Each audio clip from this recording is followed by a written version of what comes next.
Nongeye kubasuza bene data abakunzi ba Niwe TV. Ni karibu umwanya wacu mwiza wo kuganira ku ijambo ry'Imana. Uwiteka Imana barebe neza bishimire. Muri abantu beza, muri abantu bagaciro kuri uyu murimo, muri inshuti nziza. Ndabashimira cyane uburyo kidufatanya uyu murimo mwiza wo kwamamaza Yesu, kandi reka mbabwire nta kabuza tuzasarura. Nitutagwisari, nitutananirwa, nitudacogora, tuzasarura, tuzahabwa ingororano. Muhati wacu ntabwo ari ubusa ku mwami. Nimuze dukomeze dufatanye twamamaza uyu mwami, tumukorere, tumubwire abamuzi n'abatamuzi, tugendere mu nzira ze, tuzabona ineza y'Imana. Tukiri hano kuri iyi si tuzagororerwa, kandi n'ubugingo buhoraho tuzabubona. Haleluya. Abigishwa baramubaje bati twebwe twasize ibyacu tukagukurikira tuzabona iki? Ngira ngo abasomyi ba Bibiliya murabizi ko yababwiye ko bazagorerwa bari hano muri iyi si muri ubu buzima, kandi n'ubuzima buzaza bazabonamwo ubugingo buhoraho. Haleluya. Natwe rero nshuti zanjye dushyireho umwete wo gukorera Imana, dukoresha ibyacu yaduhaye, dukoresha imbaraga yaduhaye n'ubutunzi yaduhaye, nta kabuza tuzagororerwa. Umuhati wacu ntabwo ari ubusa ku mwami, tuzabona ingororano. Yesu ashimwe cyane. Tugiye rero kuganira ku ijambo ry'Imana, ariko mbere yo kuriganira reka tubanze dusenge. Turagushimiye Mana yacu, Mana nkuru, Mana nziza, Mana y'icyubahiro n'urukundo rwinshi. Wakoze mwami Imana kuduha undi munsi wo kubaho. Na amahirwe watwongereye mwami, hari benshi batambutse, hari abagiye mu minsi itambutse, kuba twe turiho tugeze hafi yo kurangiza umwaka Mana, n'ubuntu bwawe n'urukundo rwawe n'imbabazi zawe zitarondoreka. Turavuze ngo izina ryawe rihabwe icyubahiro n'ikuzo. Warakoze kutubera amaso, wakoze no kuduha uyu munsi turi bazima, dufite imbaraga, tuje kumva ijambo ryawe no kuriganira n'abakunzi ba Niwe TV. Mwami Imana uhabwe icyubahiro n'ikuzo. Manukira kubana natwe rero, Mwuka Wera w'Imana tuguhaye ikaze. Ntacyo tujya dushobora tutari kumwe nawe. Ngwino dusobanurire ijambo, ngwino twigishe, ngwino duhugure, ngwino unkoreshe mwami Imana nk'umukozi wawe. Utabanye nanjye ntabwo nabishobora, kuko ni wowe urondora imitima y'abana bawe, ni wowe uzi ibyo bakeneye. Ngwino baganirize, ubahaze uburame n'umugisha. Kwifuza kwabo kose ni wowe ubasha kuguhaza mwami. Ndakwingize rero ngo ugirire neza buri mutima w'umuntu wese ukurikira rino jambo, yaba ari uryumva uyu munsi cyangwa n'uzaryumva mu gihe kizaza. Ndasenze ngo imbaraga zawe zizaherekeze iri jambo mu mutima wa buri muntu wese. Umuntu wese uzaryumva azahindurwe kandi azabona ineza yawe, kandi azabona ukuboko kwawe kwiza mu buzima bwe. Izina ryawe nirishimwe. Urakoze Uwiteka Imana, tegeka uganze uyobore. Kubaho kwawe ni gutware mwami Imana, kugira ngo tugubwe neza munsi y'ukuboko kwawe gukomeye. Urakoze Uwiteka Imana, izina ryawe nirishimwe mu izina rya Kristo Yesu. Amen, amen. Haleluya. Dufate Bibiliya zacu rero nkuko bisanzwe, tuganire ku ijambo ryiza ry'Imana. Uyu mwanya ujye ukunda, umwanya wo kuganira ku ijambo ry'Imana ni umwanya w'agaciro, nkunda kubikubwira igihe cyose. Haleluya. Uyu munsi tugiye kuganira ku ijambo ry'Imana rivuga ngo Yesu niwe gisubizo. Amen. Yesu niwe gisubizo. Burya bya bibazo byose ufite, na za ntambara zose ufite, bya bindi byose waburiye igisubizo, bya bindi byose byakugoye, hahandi washyize imbaraga zikanga, hahandi wahamagaye abana b'abantu bakananirwa, hahandi bagerageje kugufasha bageraho bagacogora. Yewe hari n'abaguca intege bakubwira ko bitazashoboka. Hari n'abakurangira izindi nzira wanyuramo kugira ngo ibibazo byawe bikemuke. Hari n'abakuvuyeho, hari n'abagukina ku mubyimba, hari n'abakwishima hejuru kubera wenda ibibazo urimo n'ibihurimo. Ariko nshuti yanjye, uyu munsi naje kukubwira ngo Yesu niwe gisubizo cy'ibibazo byawe byose, uko byaba bimeze kose. Haleluya. Uko byaba bingana kose, Yesu niwe gisubizo. Yesu niwe nshuti itazakureka. Yego hari abakuvuyeho, hari abagusize kubera ibibazo urimo, hari n'abavandimwe bakuretse, hari nabo mutakivuga rumwe rwose, bagutereranye cyangwa se nabo batabishoboye. Ariko isunge Yesu, kuko niwe gisubizo. Yesu niwe gisubizo. Yesu niwe utazagusiga, Yesu niwe utazagutererana. Abantu bakureba nabi, bakubwira nabi, ibintu biguhindutse, situation zibaye mbisi guhindutse, isunge Yesu niwe gisubizo cy'ibibazo byawe byose. Nta na kimwe kimunanira, nta na kimwe kimunanira. Abantu bose babona ko bidashoboka, nawe ubwawe ubona ko bidashoboka, Yesu arashoboye. Isunge Yesu rero, kuko Yesu wawe niwe gisubizo. Haleluya. Yesu ashimwe cyane. Rero tugiye kuganira ku ijambo ry'Imana riri hano mu gitabo cya Luka tujyana abasomyi ba Bibiliya ijambo ry'Imana mu gitabo cya Luka ibice byaho 18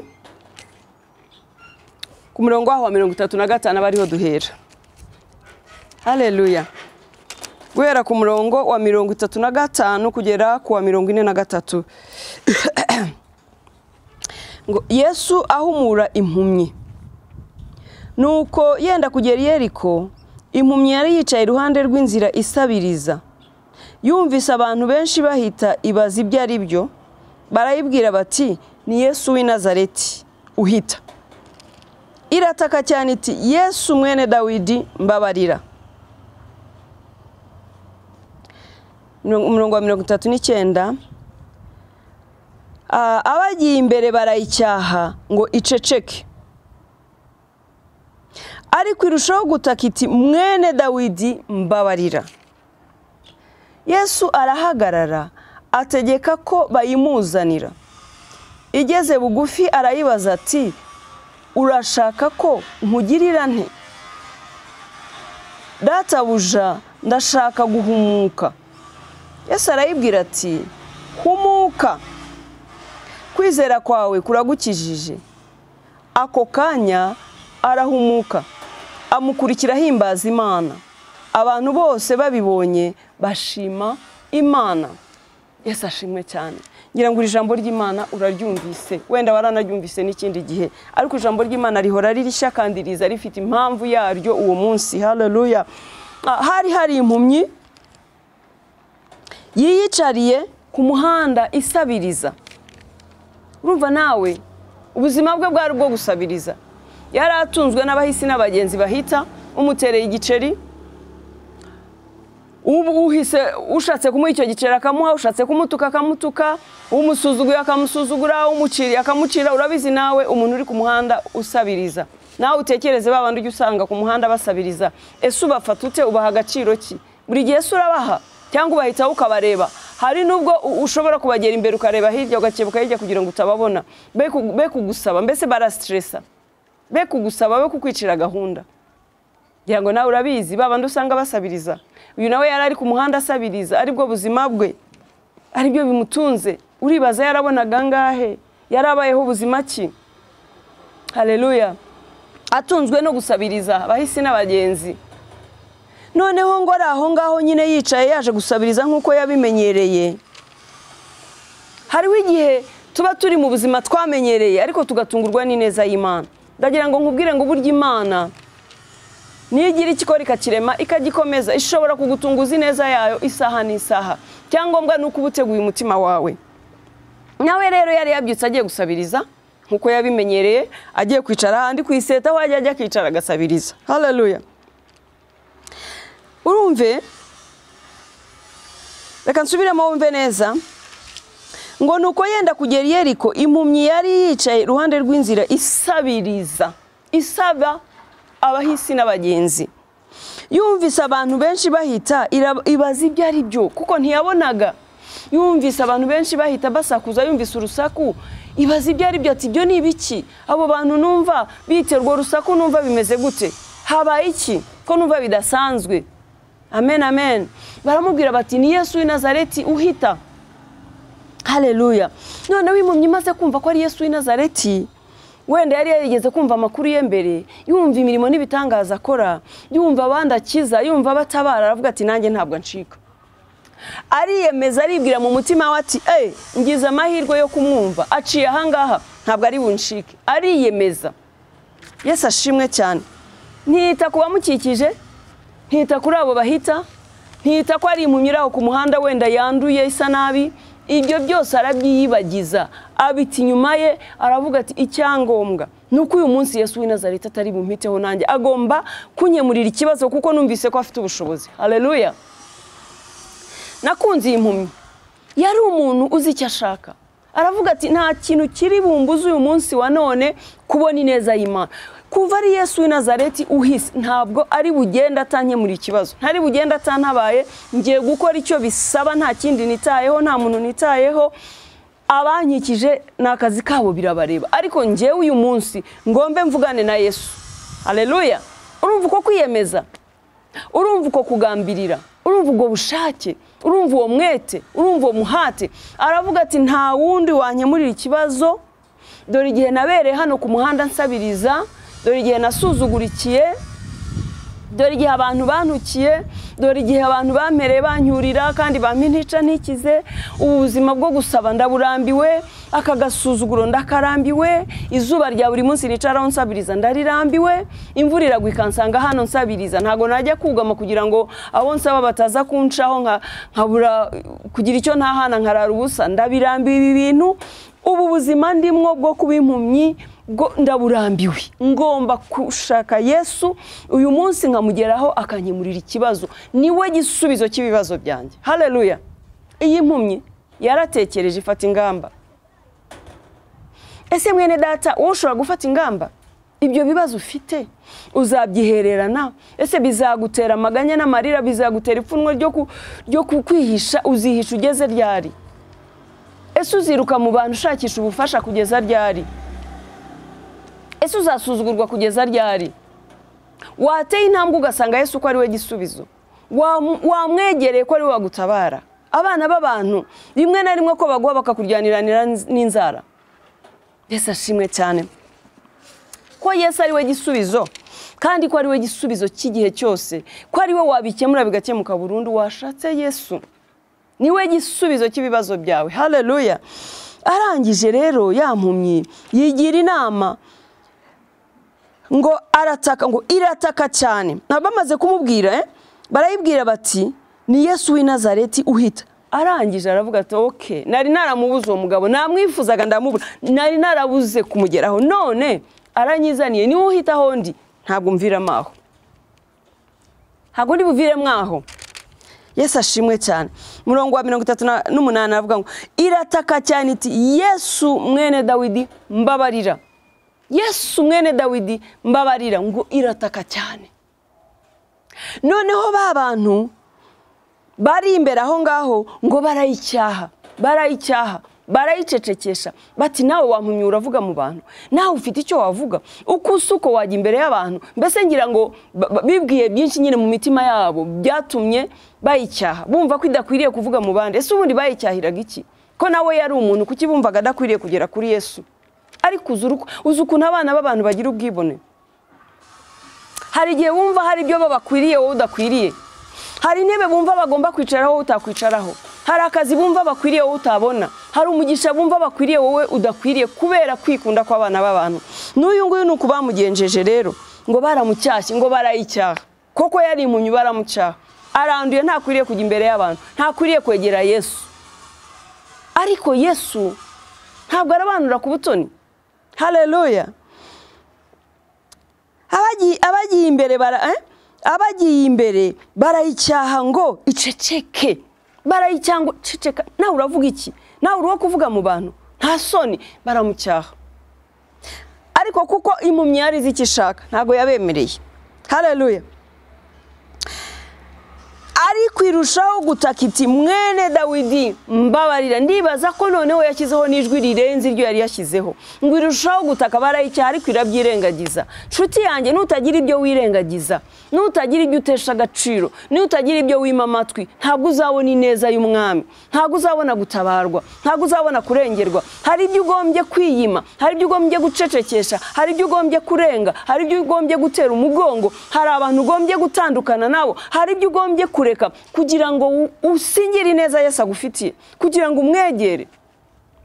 Byanga byakunda, hari ikiguzi cyo kugira ngo ubone ineza y'Imana. Hari ibyo ugomba kuziyima, hari ibyo uzirengagiza. Hari abazakwita umusazi, hari abazakwita uwavangiwe, bazavuga ngo wataye umutwe.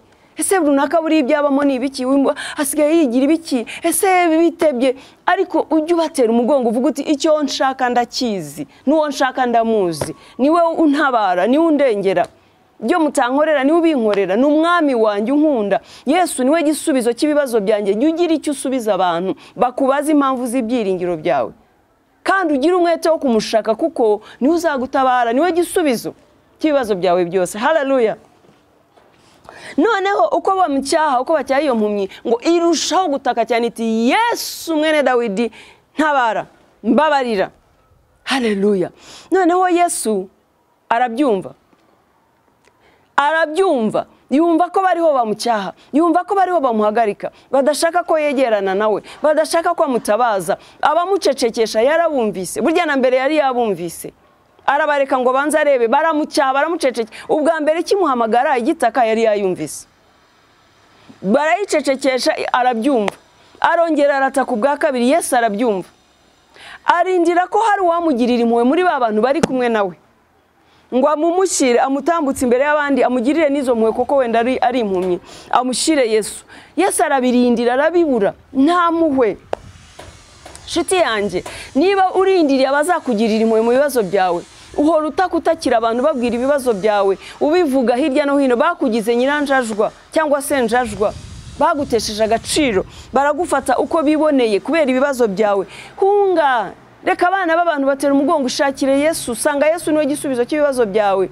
Witakira abantu bakugize na Ayubu, urababwira ibibazo byawe bakakuviraho indimwe, wenda bakirirwa bakuvuga bagutaramiyeho ariko ntibagire n'icyo bagukemurira, bihorera ubatera umugongo. Umwana w'umuntu n'umwana w'umuntu, nta wakugirira impuhwe, n'uwazi kugirira rimwe cyangwa kabiri ntabwo yazahora muri ayo. Ninde wazishinga ibibazo byawe uretse Yesu wagupfiriye? Isunge Yesu umusange, niwe wagukemurira ibibazo. Impumyi irangije irongera irataka cyane. Yesu arababwira ati nimumuzane. Haleluya. Bamumuzaniye, Yesu aramubaza, abaza iyo mpumyi ati urashaka ko nkugirira nte? Ngukorera iki? Suko Yesu yarayoboye icyo akwiriye kumukorera, suko yarayoboye ko ari impumyi, yarabirebaga, ariko yashakaga uruhari rwe, yashakaga kureba yuko iyi mpumyi izi ubushobozi buri muri Yesu, yashakaga kureba yuko iyi mpumyi izi icyo ishaka. Urashaka ko nkugirira nte? Abibona ko ari impumyi, irangije iramubwira iti ndashaka guhumuka. Haleluya. Wowe uzi icyo ushaka, Yesu uzi kugisobanura imbere ya Yesu, uzi kukimushyira, uzi ko ari wagukemurira ikibazo, uzi ko ari we ugishoboye, uzi ko ari we gisubizo cy'ibibazo byawe byose. Yesu ni we gisubizo. Ati jyewe ndashaka guhumuka mwami. Hambwira ati humuka, kwizera kwawe kuragukijije. Ese mwene data ufite kwizera kwatumukira? Yesu uzi imbaraga z'umwami wawe Yesu, uzi ko yagupfiriye. Haleluya. Uzi ko agukunda, uzi ko yatanze ubuzima bwe ku bwawe, uzi ko akubereye maso, uzi ko ari inshuti nziza idahana itagutererana. Niwe gisubizo cy'ibibazo byawe byose. Ibyo bintu urabizi ko ashobora byose. Bwana sifiwe. Arangije ambwira ati ndashaka guhumuka. Ati humuka, kwizera kwawe kuragukijije. Yesu ashimwe cyane.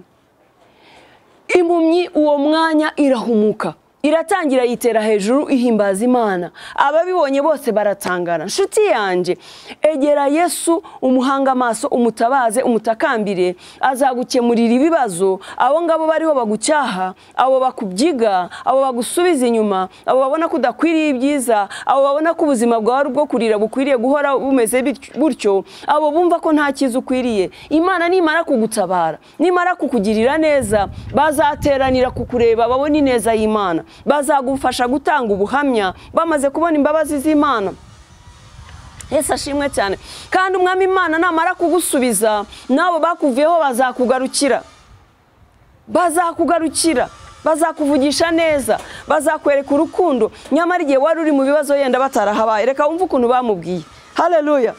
Niko abana b'abantu tumeze. Reka wumve ukuntu bamubwiye Yesu amaze kuvuga ati nimumunzanire. Yesu ashimwe cyane. Amaze kuvuga ati nimumunzanire, reka wumve ukuntu bamubwiye. Haleluya. Reka wumve ukuntu bamubwiye. Yesu amaze kubabwira ati nimumunzanire, umva ukuntu bamubwiye hano ku murongo wa 42. 42. Yesu arayibwira ati humuka, kwizera kwawe kuragukijije. 43. Ako kanya arahumuka, amukurikira ahimbaza Imana. Abantu bose babibonye bashima Imana. Ese barindaga gushima Imana ko kwimukijije? Kuki imbere bamucyahaga? Kuki batashakaga ko bamushaka? Kuki batashaka ko amugeraho? Kuki bamucyahaga? Ariko bamaze kubona ibyo amukoreye, batangira guhimbaza Imana, batangira gushima Imana, batangira nabo guhimbaza, batangira kumwereka ko bari kumwe na. Nyamara kare kose bamucyahaga. Yesu ashimwe cyane. Rero nshuti yanjye, Imana nimara kukugirira neza, wowe humura, nimara kukugirira neza, abakuviyeho bazagaruka. bazagufasha gushima, bazagufasha kuvuza impundu, bazagufasha gutanga ubuhamya, bazajya bagenda babutanga hirya no hino bati runaka Imana yamukoreye iki, Imana yagize gutya, bamusohoye mu nzu yabuze ubukode none Imana yamwubakiye inzu ye, abana be bahoraga birukanwa mu mashuri none Imana yabahaye abatera nkunga. Reka nkubwire, shaka Yesu, ugendane nawe, umwikomerezeho, umwiyegurire, umuhanga amaso, ugerageze guca bugufi imbere ye no kumusaba kukurengera. Mbega ubuzima bwawe bwose ubwegurire Yesu, namara kukugirira neza, namara gukemura ibibazo byawe, namara kukubera igisubizo, nakuremera amateka mashya, nakuremera ubuhamya, abantu bazagufasha kumuhamya, abantu bazajya bagenda babihamya babivuga hirya no hino.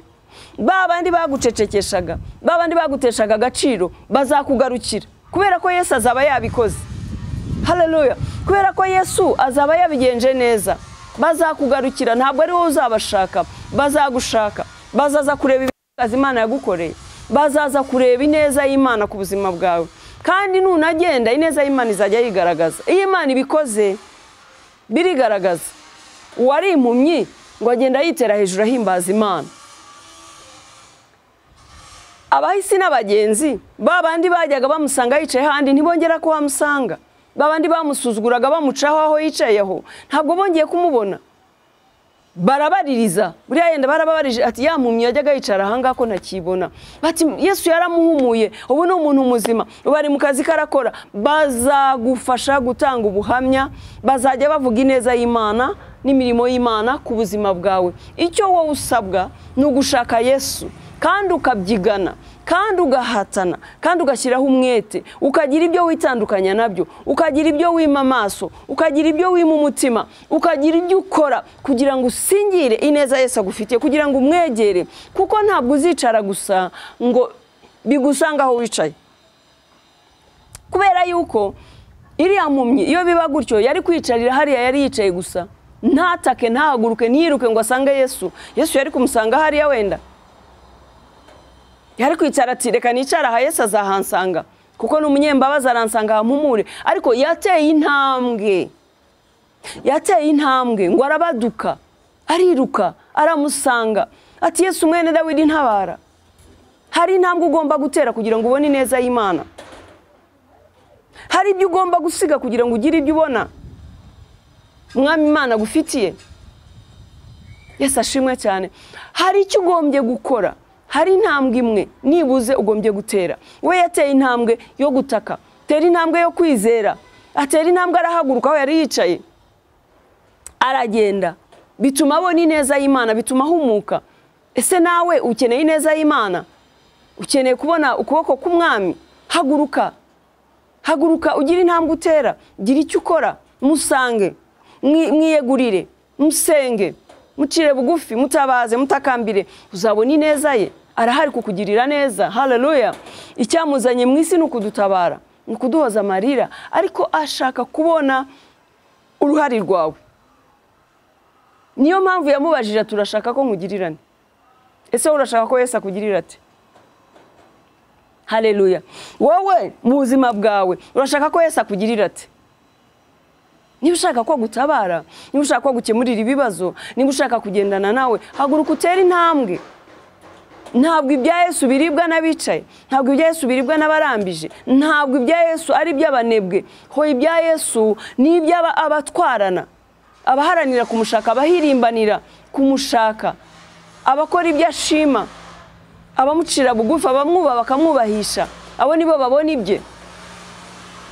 Yesu ashimwe cyane.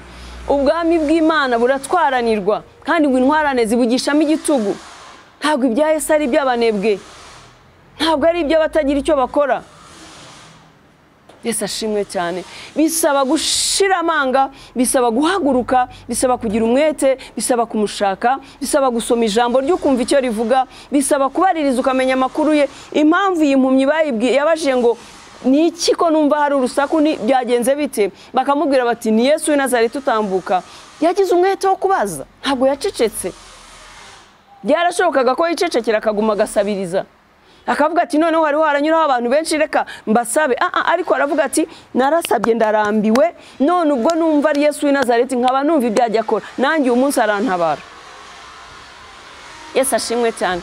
Birashoboka ko nawe wari utarumva amakuru ya Yesu. Uyu munsi wenda iri jambo rikaba ari ryo rikugezeho rikumvisha amakuru ya Yesu. Birashoboka ko utari warabihaye umwanya, ariko uyu munsi akaba ari bwo wumvise ko akora imirimo n'ibitangaza. Ahari uyu munsi amatwi yawe nibwo nawe yo abyumvise neza. Ahari umutima wawe nawe uyu munsi wagukiye kumenya imbaraga za Yesu kurenza uko wari uzizi. Ngaho mutakire, va mu byo urimo rero, haguruka utere intambwe, gira icyo ukora, umusange, arakuruhura. Iyo mitwaro yawe arayikorera, niwe utwikorera imitwaro yose. Yarabyivugiye mu ijambo rye, wewe mwabarushye n'abaremerewe musange ndabaruhura. Ese ugira ngo atagutabaye iyo mitwaro wayishobora nshuti yanjye? Yesu ashimwe cyane. Atagutabaye ntabwo wayishobora. Niwe wo kukuruhura, niwe wo kukurengera, niwe wo kugutabara, niwe wo kuguhoza amarira. Iyo mitwaro wikoreye yose ntabwo wayishobora. Yewe n'abo bantu urenganya ngo ntibagufasha nuko wenda nabo batabishobora, cyangwa se bararambiwe ibibazo byawe. Hako ubundi ninde wahora yikoreye ibibazo by'umuntu uretse Yesu wabyitangiye akadupfira kubw'ibyaha byacu? Ninde wundi muntu wakwitangira ibibazo by'umuntu? Yesu ashimwe cyane.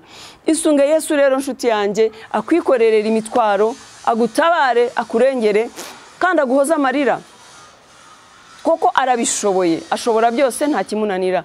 Mwisunge rero, mwikomerezeho, umwizere, mwegurire byose, ubijyane ku birenge bye, uririre ku birenge bye, umutakambire, nawe azakugirira neza, ntabwo azakureka. Haleluya. Yesu ashimwe cyane. Haleluya. Ushobora kuririra umwana w'umuntu kandi afite n'ubushobozi akagutererana, rwose birashoboka. Ushobora kujya ku muvandimwe ukagenda wumva rwose ari bugukemurira ikibazo kubera yuko uzi ko abishoboye, kubera yuko uzi ko agukunda, ariko ukagenda ukava amaramasa kandi wenda ubushobozi abufite bwo gukemura icyo kibazo. Ariko kuko ari umuntu, ushobora kugenda kumva ntashaka kugufasha da, rwose kandi ubushobozi abufite. Ushobora kugenda ugasanga hari ibindi ahaye agaciro kurenza ikibazo cyawe, kandi birumvikana umuntu wese afite ibyaha agaciro.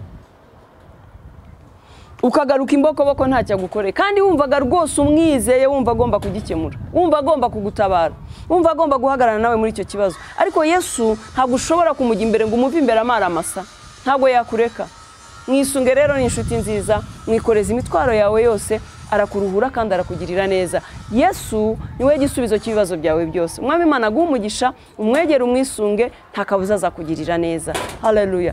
Twibuke ko twavuze ko hari intambwe tugomba gutera. Gira intambwe utera, umwegera azakugirira neza. Umwami Imana rero aguhe umugisha, nshuti yanjye wowe ukurikira ijambo muri uyu mwanya, aho uri hose gerageza kunoza umubano wawe na Yesu, nawe azakugirira neza. Umwami Imana akwishimire. Reka rero turangize dusenga.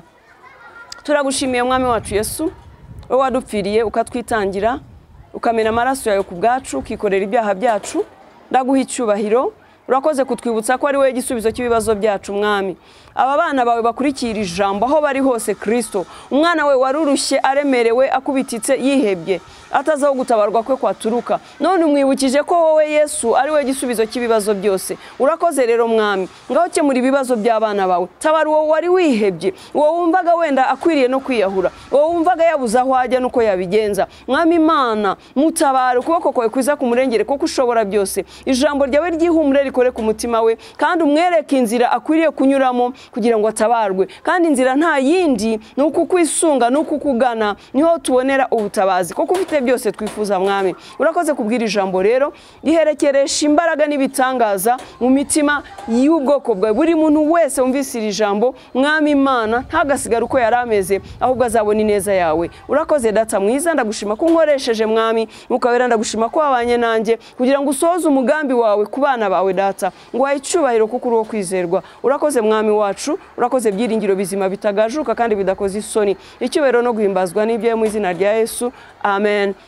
Kora share rero mwene data y'iri jambo, urigeze ku bandi, humuriza abandi nabo bababaye nkuko we warubabaye. Niba Imana iguha amahirwe yo kumva ijambo ntukaryihererane, jya ukora share y'ijambo ry'Imana, jya ukora subscribe, aho uzajya uhabona ijambo rikubaka kandi riguhumuriza.